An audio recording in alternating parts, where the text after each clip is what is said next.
I don't care if it's FTX, Theranos, or Nikola. People want to believe. And I'm speaking from my perspective a little bit here because I got suckered into Nikola. The best chance to deploy capital is when things are going down. And nobody realizes this. Funds aren't investing up here. This thing just 10x. I'm going to YOLO into it. Well, dude, it's not going to 10x again. Buy low, be patient.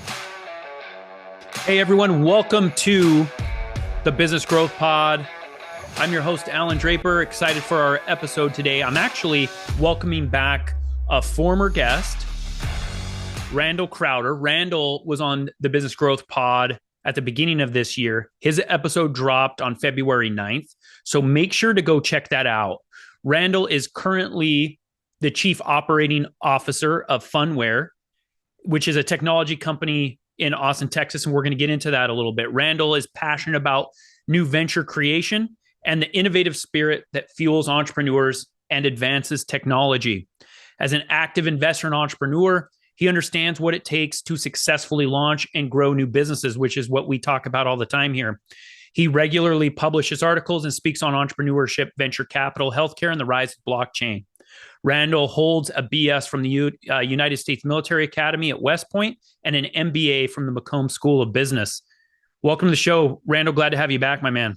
Man, glad to be back. I know we were just talking before we started. I can't believe it's been a year, but I felt like the last time we could have probably talked for another couple of hours. So I'm glad we get a chance to catch back up. It's been a crazy year, huh? Yeah, it's no, I remember that conversation, and it doesn't feel like it was a year ago.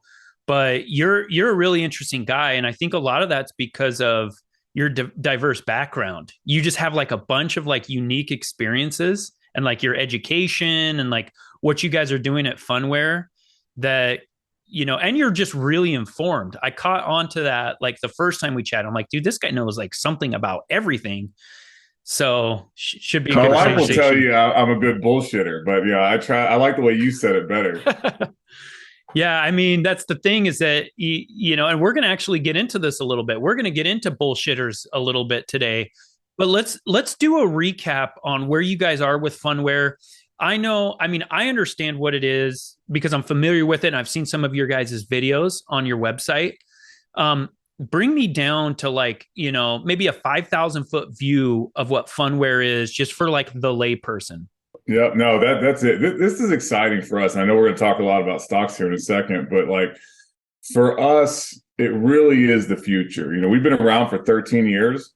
When we first started the company, nobody had mobile apps. The smartphone was just coming out. We bet the company on let's help big brands build mobile apps. So we built the first NFL app, the first NASCAR app, all of Fox's mobile applications. We did the Sochi Olympics. We've done a presidential election.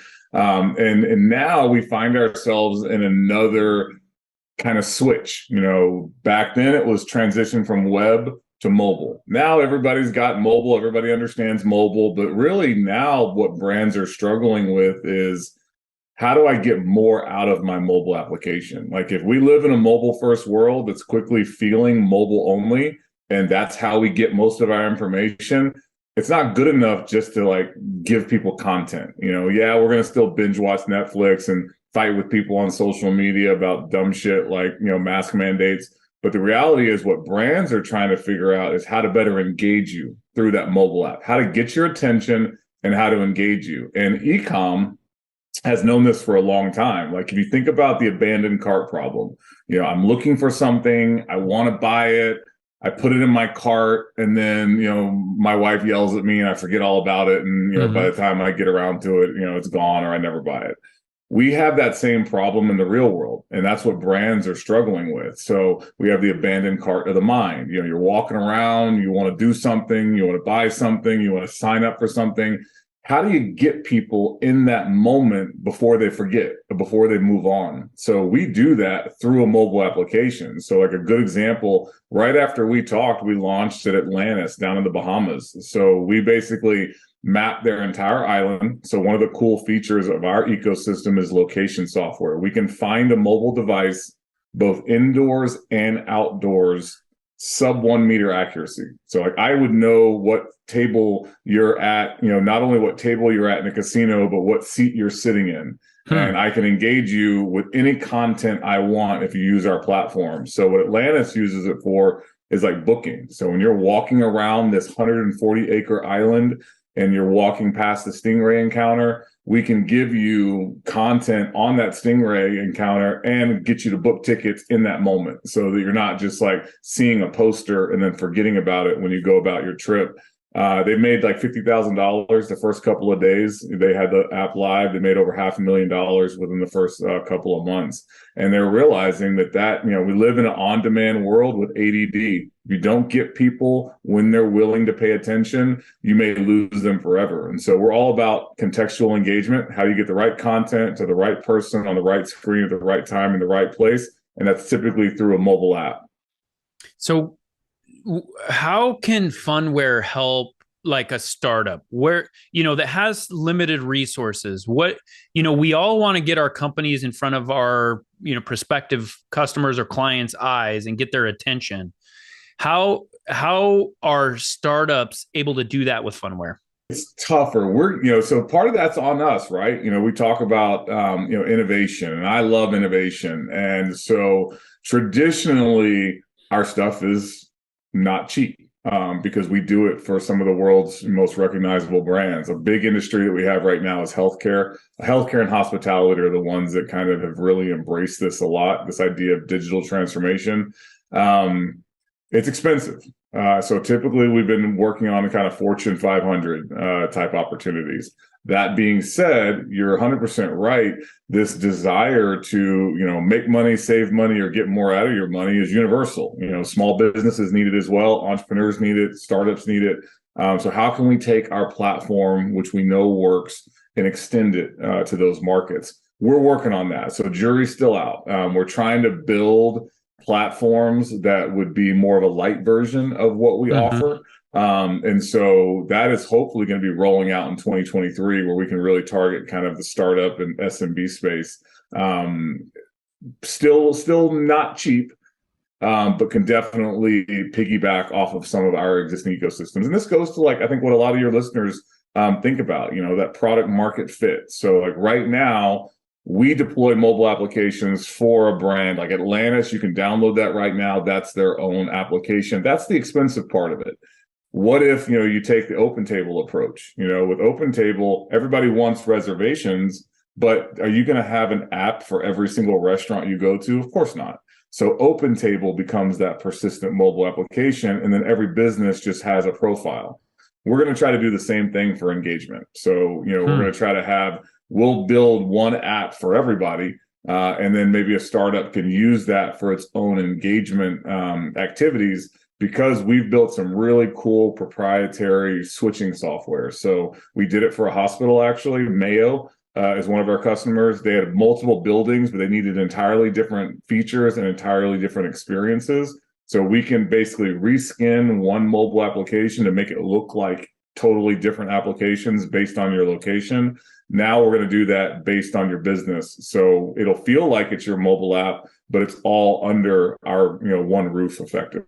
So that might be able to bring that price point down. So, check back in kind of into Q1. Hopefully we'll be rolling out some new features for kind of the startup community. Yeah. I mean, I think that's a great point, because a lot of small and medium-sized businesses don't necessarily have a reason why their customer would have just their app on their phone, which is a really big deal. I have some rental properties, and I have virtual locks, so people have to download an app. And I don't know how many times people expressed how frustrated they were that they had to download an app.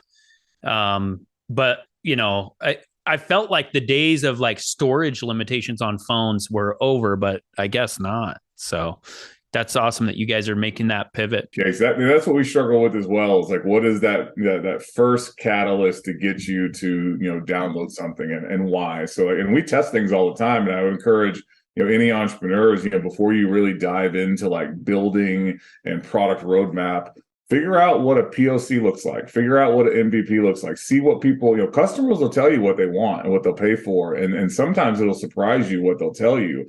A lot of what, our value proposition is for these large distributed resorts, we're rolling out across Gaylord Hotels, which is the top 5 of the top 10 largest non-gaming convention centers in the U.S., Marriott properties. There are millions of square feet that we've kind of, tech enabled and created this location structure to. That's the don't get lost value proposition. Some people will download that for the discovery and walking around and making sure they know where to go. Other people are like, I'm not going to get lost, and so they won't. So we're also going to be testing wait times. So hey, download this app. Don't worry, if you don't get lost, that's fine. But don't you want to know what the average wait time is for restaurants or rides or events? And so we'll see, and so there's the MVP version of that, which will just give people some information. And then there's a fully integrated, dialed into their POS systems, dialed into their cloud, backend cloud that we can, enable. But I'm not going to spend all that money building that if people don't want it. So I'm going to test it first. But you're right, why do I want to download the app? What is the value you're going to give me? And then, will I keep the app on my phone or will I just uninstall it? Yeah, 100%. I wanted to shift gears. We've got about 15 minutes left. Just because, as I was saying earlier, you just seem to be a wealth of knowledge. You seem to have your hands in quite a few different areas. And, the world's kind of been following the FTX scandal and everything that happened with that. And then just recently, I started listening to this podcast called Bad Bets, Wall Street Journal produced, and it tells the story of what happened with Nikola, which Nikola, for the listener that doesn't know, they claim to had produced a hydrogen-powered semi-truck. And they were at one point I think they had like a 30 to 40 billion valuation. I know that whatever it was at that, the height of that frenzy, that they had a valuation. Check this out, Rand. I don't know if you knew this. Their valuation, their market cap was higher than Ford's. But the kicker is that they never produced exactly. They never brought anything to market. And I have a friend that I've known for a couple of decades that he was involved in the seed round. And so he was talking about it a lot. I bought quite a few shares in it. And I've been listening to this, the facts come to light. He just recently got, just in the last couple of weeks, found guilty on 3 of 4 counts of fraud. He's getting sentenced. This is Trevor Milton, the founder of Nikola. He's getting sentenced. I think it's the 26th of January. So we're about 5 or 6 weeks away from that. And in light of what's happening with FTX, what is it, man? Why? And Nikola reminds me a lot of Theranos. If people remember Theranos, it's very, it's very similar. And I was talking to my wife about this, and she said, well, Theranos has just this little edge on them in kind of how bad it was because it was health related, right? It never worked and it was giving people false health data. Besides that, these are like side-by-side comparison, I mean, if you get a chance, I think on Hulu, it's called The Dropout, and on Netflix, it's called The Inventor, Out for Blood in Silicon Valley. But that goes into the Theranos, debacle. But the themes are the same, right? I don't care if it's FTX, Theranos, or Nikola. People want to believe, it's easy to dupe people. I mean, it's sad and it's crazy how many smart people get duped. Like, people just want to believe. Like, we are not as cynical as the media makes us seem. Like, you would seem like the world's just pissed off and everything else, but man, we love to romanticize stuff. We love like that champion, and when people are pretty slick and a good talker, they'll line up. And it's crazy how we almost have this lobotomy, and people don't do the necessary diligence to be like, wait a minute, like how hard would it be to figure out if there's a hydrogen powered semi truck? Like that's not that challenging to figure out if this stuff works or not. I mean, it's crazy to me. I mean, FTX, these kids are partying in the Bahamas, running an exchange on QuickBooks. Like nobody QuickBooks. I saw that. Them. Like I was a venture capitalist for a decade. I met with everyone. My average time between meeting an entrepreneur and deploying capital was like 11.3 months. Like, I'm going to meet you. I'm going to meet your family. I want to know what you do when, shit gets tough. Like, I'm not just going to be like, oh, cool. Some crazy haired, 20 something who's like managing billions of dollars. Like, you seem credible. Like, what? Like, it's bonkers to me. But now it's an opportunity. And I think for people listening, what they need to realize is if you're freaking out in a down market, you're not building generational wealth. The reality is that the people you want to be like hate bull markets. Like, it's like, oh, here we go again. Stocks are running, but then when that panic button hits and there's a sell-off, the funds that you want to be like, they're buying. Retail's panicking. They're selling everything they got. At the end of the day, I always love this quote. I'm going to share this real quick. I love this quote from Warren Buffett. The best chance to deploy capital is when things are going down.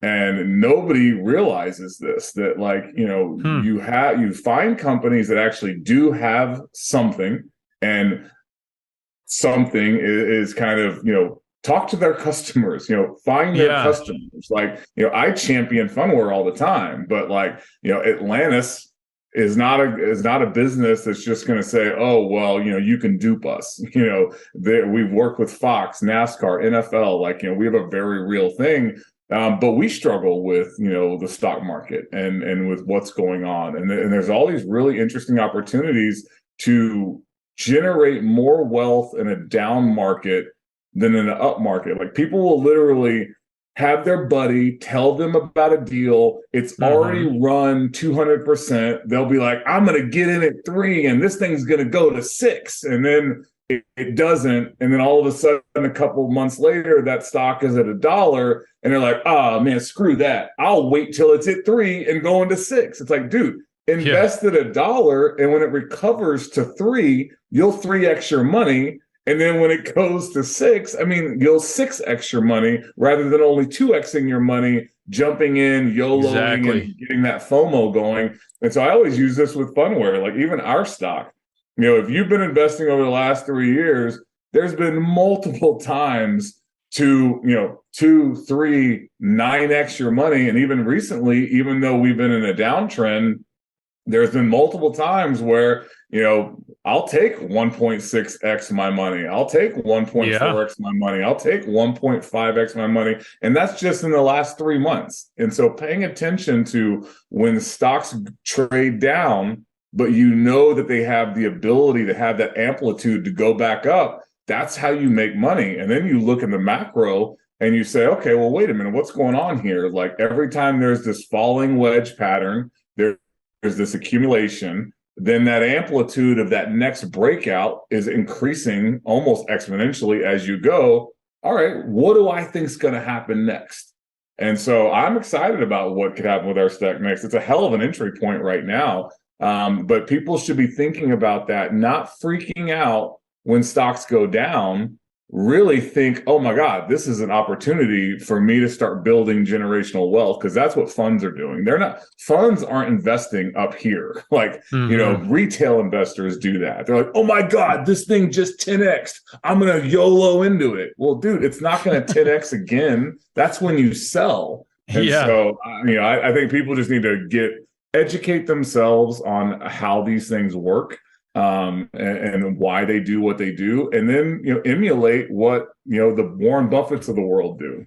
Yeah, what's interesting, and just for our listener, real quick, Randall referred to a diagram that he put up. He shared his screen. And so in order to see that, if you're listening to just audio this, just make sure to go to my YouTube channel. It will be up there on this episode. But the saying is so simple. You make money when you buy, not when you sell. And it's just overlooked, right? More millionaires are made during times of recession than at any other period in history. But everybody, and it's interesting because I think the hype is backward. I think that we should be hyping stocks falling, not these crazy increases like what happened with Nikola, where they got to that. I can't remember if it was a 30 or $40 billion market cap, which I'll say it's ridiculous now anyway, because they didn't have the technology that they claimed to have. They literally towed a truck up a hill and mount in Utah and just let it roll down. And that was kind of the clincher for, his trial and stuff like that. And I got burned. I bought a lot of Nikola, and I think I owe some people an apology on my social media because I was hyping it. And, I think, what do you think of this rule of thumb, Randall? If they don't have a go to market product, there should be a little more due diligence. Like, hey, when is go to market? Like, yeah, it really is. We always hear these kind of, Ponzi scheme is such a negative term, but it's almost like, that is the stock market. You're betting that somebody else will want what value you're creating or what value you currently own. And, that will keep happening. It's as long as people always get in this argument about the dollar. They're like, man, there's no gold in a mountain. Like, the dollar isn't backed by gold. The dollar is backed by faith in America. Like, exactly. It is a direct reflection on the fact that I think that if you give this to me, it still will be worth something. And as long as we both agree that it's worth something, it's worth something. The same thing with cryptocurrency. If you think it's worth something, it is, until it's not. And so I think that happens with these stocks. They'll just I like to, what you said, I like to default to substance. Show me a customer using it. Show me, and that's just my natural curiosity. I want to think about that product market fit. So I don't like betting on something really ambiguous. But look, the world needs that, right? Elon Musk is betting on, colonizing Mars. Like, my mind, like, yeah. Okay, that's interesting. And because of what he's done in his life, people are willing to take that bet. People don't realize how valuable SpaceX is and how valuable what he's doing is. Now, is that turning into, direct revenue and profitability and all this other stuff that a lot of people would use to evaluate the substance of a company? No, it's a lot of vision and promise. And then, all of a sudden somebody like, Milton comes along and everyone's like, oh man, it's another Elon Musk. Dude, no, he's not. Like that, I could tell you that right out of the gate. He's not even close. And so, but people want to believe, they want to be told a story. What's funny is that you saying that reminded me of that part in the movie about Facebook where Sean Parker says something about how people don't want to take a picture of like catching 100 little fish. They want a picture of one huge fish. And I think we invest like that sometimes. So people are, and I'm speaking from my perspective a little bit here because I got suckered into Nikola, and there are people that lost a lot more money than I did and are in a lot worse shape. But I think the thought process is, hey, we don't know everything, but that's part of the risk. Like, in order to find that unicorn, like you can't wait until you know everything. But geez, man, there was never a product ever. And the interesting thing is that he got this deal with GM.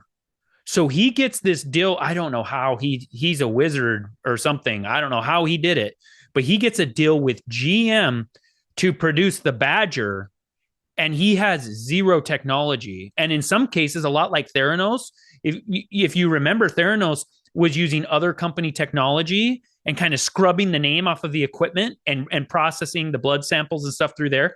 he was using technology from other manufacturers and like covering up the brand names and stuff. You know what's funny too, I think we talked about this last time. I love platforms like yours because and like bad bets as well.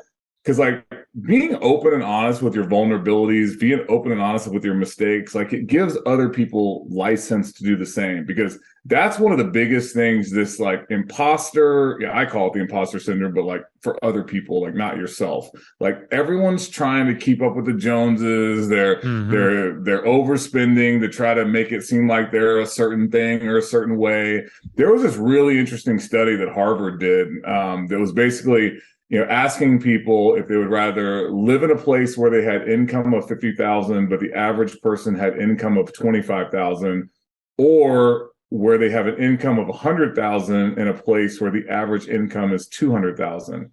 And like over half responded they would rather have 50,000. Like they would rather accept half as much money in the absolute in the second option, so that they could like make twice as much as their neighbor. Like it's bonkers. Like that's how people think. But like the same thing happens in the stock. Like they don't want to, even if they worry about it, they don't want to tell anybody they made a mistake, and so they keep hyping it. No, this is gonna be great. It's gonna be great, and you don't tell people, hey, I have concerns. And it just takes on a life of its own. And so it's look at GameStop. I mean, that was so crazy. It's just nuts how people want to believe and they want to be part of something, but at the end of the day, just want to make money. And so as long as it keeps going up, they don't care why, they don't care how. And then the minute it goes down, oh, this is bullshit. It's like, you're part of the problem. Yeah, that, and the effect that retail traders have just with this like social movement and with Reddit. That's another crazy story, how they were able to drive that somewhat, overvalued stock. I mean, it got to a point where it was just ridiculous and people were still buying, but the people that were that's the thing. And I think that's a great message for today. When everyone else is buying, and Buffett said something about this, when everybody else is afraid, you should be, optimistic and you should be getting in or whatever. And that's what happened is a lot of people got really pissed about the GameStop scenario because they bought into the hype. But by the time there's hype, you're too late. There were people that were smart about it. And they're like, okay, this stock is ridiculous. I think it got into the 400s when it should be around $20 or something. And they're still buying. Think is going to happen right now? You think it's going to go to 800? Like what? I mean, come on. You got to be accountable to your own investment strategy. And you gotta be disciplined. I always say there's two pains in this world: the pain of discipline and the pain of regret. And I'll take the pain of discipline over the pain of regret any day. And so when you have you should go into every investment with a specific goal that would make you happy. And honestly, I've kind of joked about this. Any entrepreneurs out there that want a new company, I give out ideas for free. I would have an exchange or some sort of trading platform that is encrypted, password protected, and locks you out of it. Like it trades without your ability to control it. So you you invested $1, you go in there and go, you know what?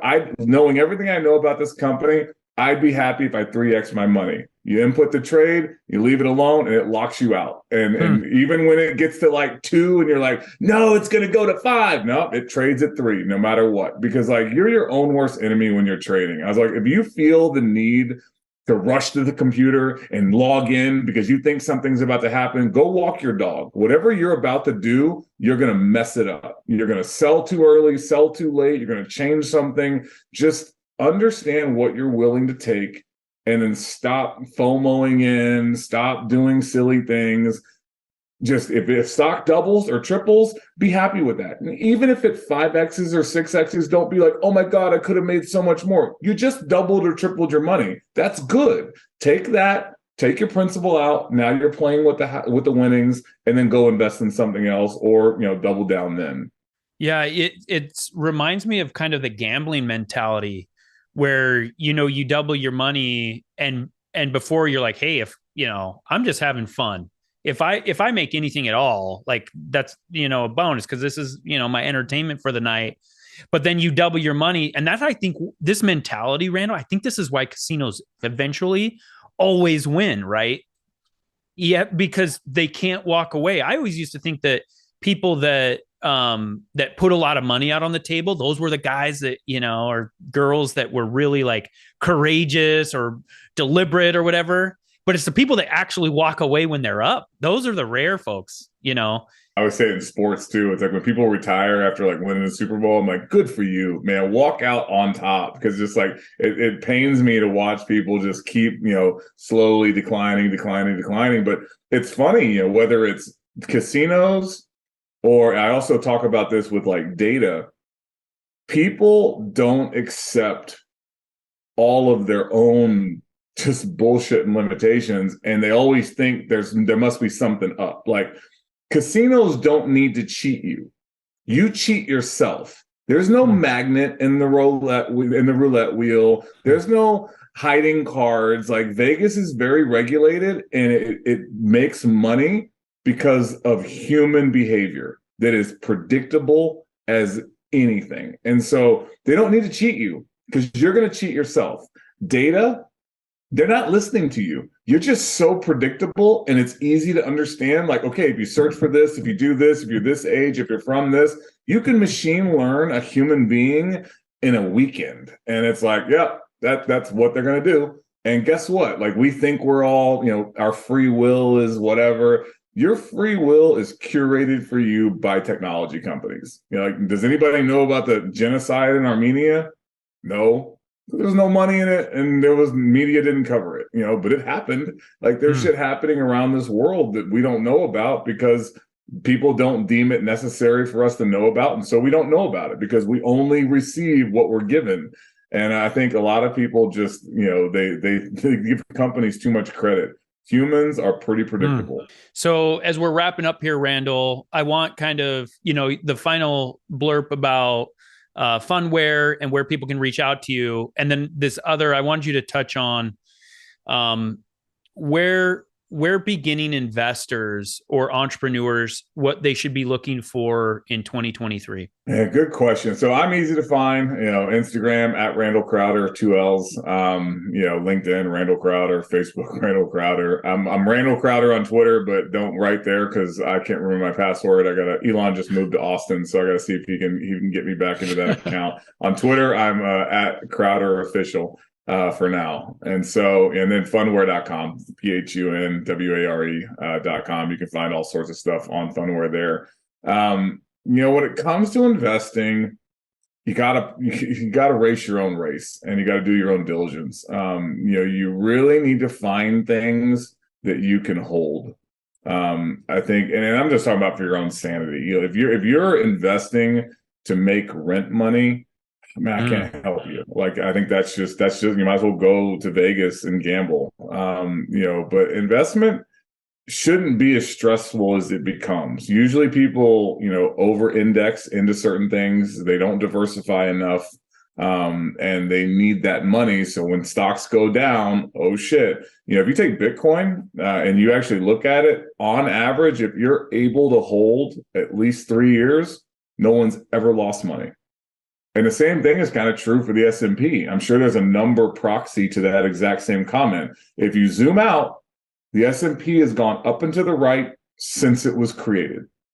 If you zoom out, Bitcoin has gone up and to the right since it was created. Every major asset that everybody's super excited about right now is going up and to the right in the macro. In the micro, it goes up and down, and it's real painful. And you're like, oh my God, this is it. Until I see zombies running around, this is not it. I'm going to assume that history will repeat itself. Markets will go down. Everyone will freak out. Everyone, because we're super selfish, vain beings, will say, this is it. This is the big one. Okay, well, it never is. It hasn't been so far. I mean, I can't imagine that right now is worse than what they went through in the Great Depression. I don't think the Great Recession in 2009 was as bad as what they went through in the Great Depression.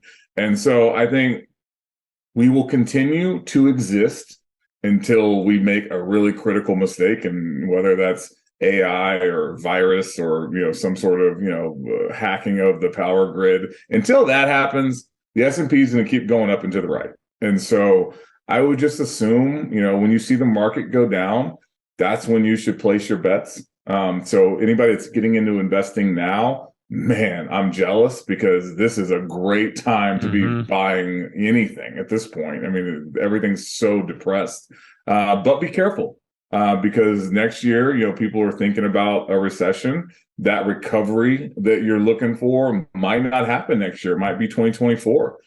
So you need to be able to think about building out a position over, think of it like a mutual fund, maybe, deploy some capital every month into stocks you like. You can just invest in Apple if you want, and, invest in, Tesla if you really love it. Every stock is so depressed, chances are it'll be up higher in a couple of years. And so, get to know the companies that you're investing in. What's your personal thesis? What do you think they're doing? Why is it interesting to you? What is the maximum amount of capital you want to deploy? And then what percentage of capital do you want to deploy in different areas? And then, be willing to hold it, because, stock market might continue to go down. Don't be like, oh my God, it's going down. I better sell now and get out, and then I can rebuy. Just make your investment, let it sit, and just close your laptop, come back in 2 years, say thank you. Exactly. Love it. Buy low, be patient. Yeah.